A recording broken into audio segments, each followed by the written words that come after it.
This story isn't famous. It wasn't on the news. It wasn't shared online. Because the school denied it ever happened. But there's one detail they couldn't erase.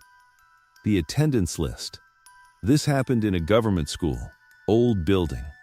Cracked walls. Wooden desks carved with names of students who had long graduated. It was the kind of place where stories already existed. Students used to say, the third floor was never empty. Even when no one was there, teachers laughed it off. Until the lockdown. It started like any normal day. First period. Roll call. The teacher stood with the register, calling names one by one, present, present, present, everything normal. Until one name was called, a name no one recognized. The teacher frowned, looked down again, called it once more. Silence. Then suddenly, from the back corner, a voice answered. Present. Everyone turned. But no one was sitting there. The teacher got irritated. Thought it was a prank. Checked the register again. The name was written in different handwriting. Darker, messier, like it had been added later. Before the teacher could react, the announcement came. All students and staff initiate immediate lockdown. This time, it didn't feel like a drill. Teachers rushed. Doors locked instantly. Windows shut. Lights off. Even the teacher seemed shaken. In the darkness, someone whispered, "Check the name again." The teacher hesitated, then slowly opened the register. The name was gone. Everyone froze. Because they were on the top floor, there was nothing above them. The footsteps continued, walking directly above their classroom. Step, step, step, then stopped. Right above the center of the room, dust started falling. The ceiling bent slightly, as if something heavy was standing right there. Then, scratching. From above. Dragging across the ceiling. Searching. And then, that same voice. Present. Students began crying. Some covered their ears. Others stared at the ceiling, too scared to move. The teacher dropped the register. It fell open. And now, the name was back.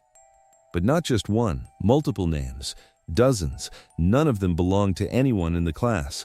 The voice started reading, each name slowly. After every name, a faint reply echoed somewhere in the building. Here. Present. Still here. These weren't students. These were something else, something that had been in the school for a long time. The teacher whispered, "This lockdown isn't to protect us, it's to keep them inside." Someone tried the door. It didn't open. Not locked from inside, locked from outside. The windows were no longer showing daylight, just darkness. Complete. Then, the voice changed. It called a name, a real student, inside the room. Everyone looked at them. The student didn't answer, tried to stay silent, but their lips moved on their own. Present. Suddenly, their body jerked, pulled backward across the floor. And then, gone, into the wall. Screams filled the room. Everyone backed away from the walls. But the walls started pulsing. Something was moving inside them. The voice continued, calling names. Each time, someone disappeared. The teacher screamed, "Stop answering." But it didn't matter, because they weren't choosing to respond. Only a few students remained, huddled together, shaking, watching the register. Then the voice paused and called one last name, the teacher's name. The teacher froze, tried to stay quiet, but slowly their mouth opened. Present. Lights flickered back on. Everything stopped. Silence. The door unlocked. The remaining students ran outside, crying, screaming, but the hallway was empty. No other classes. No teachers. Nothing. The school reopened the next day. Everything normal. Same classrooms. Same desks. Same attendance register. New teacher. New class. Roll call begins. Names called one by one. Then, a pause. The teacher frowns, looks at the register, and says, "I think there's an extra name here. From the back corner, present. If you ever hear your name called, when no one is there, don't answer." Because in some places, attendance never ends. Second story. Lockdowns are meant to keep danger out. But what if the danger was already inside? This happened during a winter morning, a quiet school day, cold air, fog covering the playground, visibility almost nothing. The kind of day where everything feels muted. Students arrived late, teachers were unusually quiet, and for some reason, the school gates were locked earlier than usual. The corridors felt longer. Sound traveled strangely. Even whispers echoed. A few students noticed it first. They said the building didn't feel the same, like something had changed overnight. First period began, but one classroom had no teacher. 5 minutes passed, 10, 15, no one came. At first it was ignored. Then it got louder. Tap, tap, tap from inside the walls. Announcement. All students remain where you are. This is a lockdown. No explanation, no urgency. Just silence after. Students rushed to the door, tried to open it. It wouldn't move. They weren't locked in. They were locked. From the outside. One student looked out through the glass panel. The hallway was empty, but not for long. Something appeared at the far end. A person, standing still, facing the wall. It didn't move, didn't breathe, didn't react. Minutes passed. And then its head turned, too slowly, too far. It was facing the classroom now. The face looked familiar.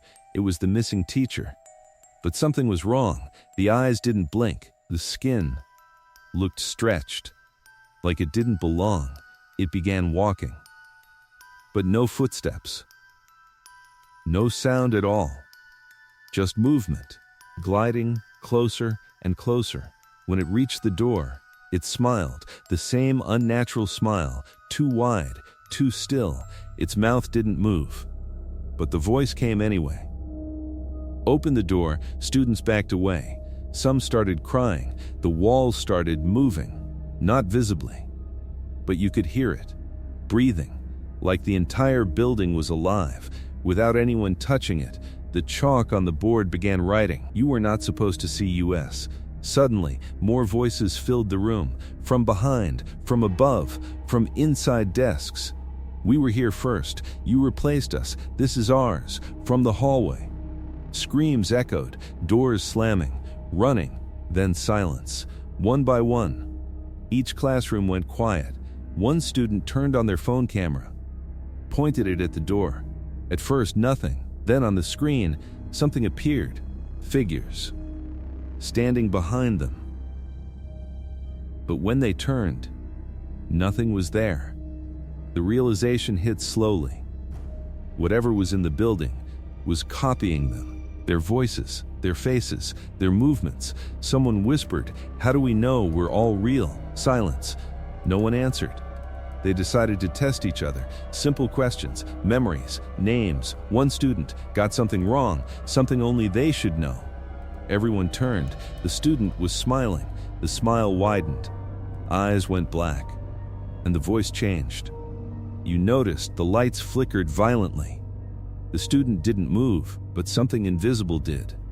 Others were pulled, dragged across the floor. No hands, no bodies, just force.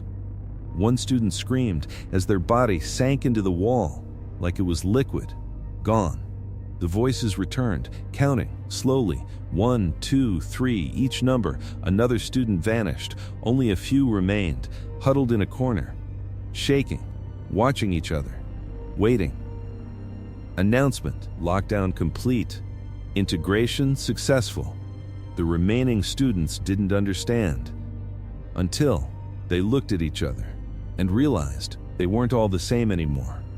Outside the school, the fog lifted. Everything looked normal. Students walked out calmly. Teachers followed. No panic, no chaos, just silence. But something was wrong. No one spoke. No one blinked normally. Their smiles stayed too long. One student was still human, watching everything, realizing the truth. Everyone else had been replaced. They tried to run, but stopped because every single person turned to look at them. At the same time, they all spoke at once. "You're the only one left." The school never closed. Classes continued. Attendance remained full, but something changed. If you visit that school today, you'll notice one thing. Everyone looks at you just a little too long. And sometimes they smile before you do.